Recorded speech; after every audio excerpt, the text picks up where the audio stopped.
اپنی بیٹی سے پوچھتے تک بھی نہیں ہیں اور اس کے انکار کرنے پر ناراضگی کا اظہار کیا جاتا ہے۔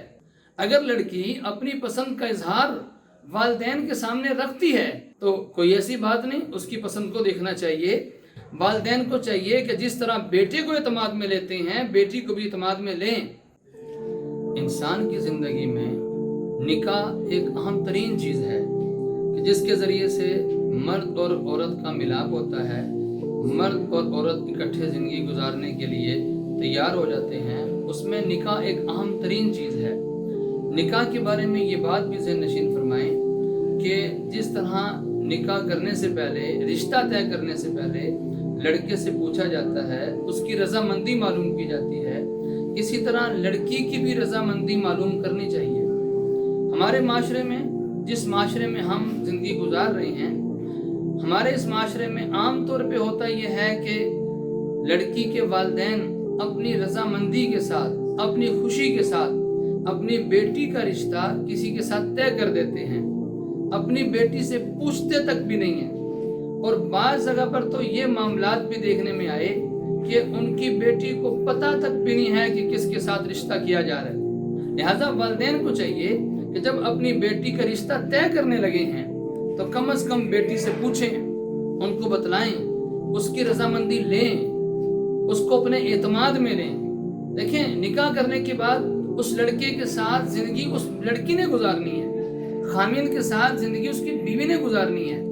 معاملات آپس میں کیا ہوں گے وہ میاں اور بیوی نے مل کے اس کو طے کرنا ہے، نہ کہ لڑکی کے والدین نے زندگی گزارنی ہے۔ تو اس لیے یہ بات ہمیشہ ذہن میں رکھنی چاہیے کہ جس وقت لڑکی کا رشتہ طے کیا جا رہا ہے، بیٹی کا رشتہ طے کیا جا رہا ہے، اس وقت اس سے لازمی پوچھا جائے۔ ہمارے ہاں یہ خرابی ہے کہ ان سے پوچھا نہیں جاتا، بلکہ بعض مرتبہ تو لڑکی راضی نہیں ہوتی، زبردستی اس کا رشتہ لڑکے کے ساتھ طے کر دیا جاتا ہے اور اس کے انکار کرنے پر ناراضگی کا اظہار کیا جاتا ہے۔ اگر کوئی لڑکی انکار کر دے کہ میں نے فلاں جگہ پہ رشتہ نہیں کرنا تو اس کے ساتھ ناراضگی کا اظہار کیا جاتا ہے، بلکہ ہمارے معاشرے میں بڑا معیوب سمجھا جاتا ہے کہ لڑکی ہو کر انکار کر رہی ہے، لڑکی ہو کر اپنی پسند کا اظہار کر رہی ہے۔ تو بھئی پسند کا اظہار کرنے میں حرج کوئی نہیں ہے۔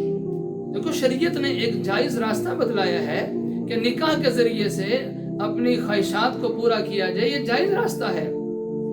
اگر لڑکی اپنی پسند کا اظہار والدین کے سامنے رکھتی ہے تو کوئی ایسی بات نہیں، اس کی پسند کو دیکھنا چاہیے۔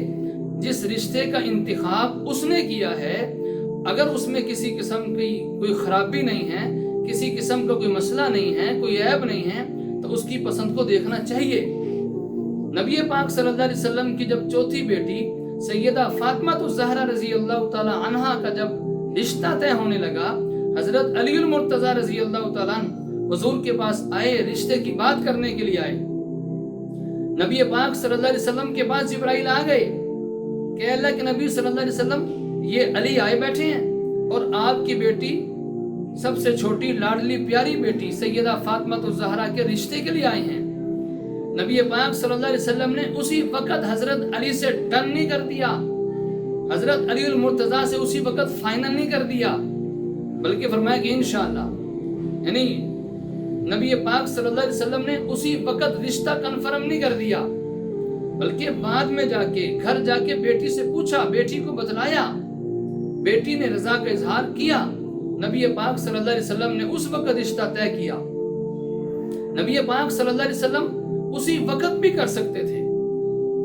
نبی پاک صلی اللہ علیہ وسلم کے بعد جبرائیل آ چکے تھے، اس کے باوجود حضور اپنی بیٹی سے پوچھ رہے ہیں۔ تو اس لیے آج کل کے دور میں بہت زیادہ خرابیاں اس معاملے میں پیش آ رہی ہیں۔ والدین کو چاہیے کہ جس طرح بیٹے کو اعتماد میں لیتے ہیں بیٹی کو بھی اعتماد میں لیں۔ اگر بیٹی کوئی پسند کا اظہار کرتی ہے اور جس رشتے کا انتخاب وہ کرنا چاہ رہی ہے اس میں کسی قسم کی خرابی نہیں ہے، کسی قسم کا عیب نہیں ہے، تو پھر والدین کو چاہیے کہ اس کی پسند کا خیال کرنا چاہیے۔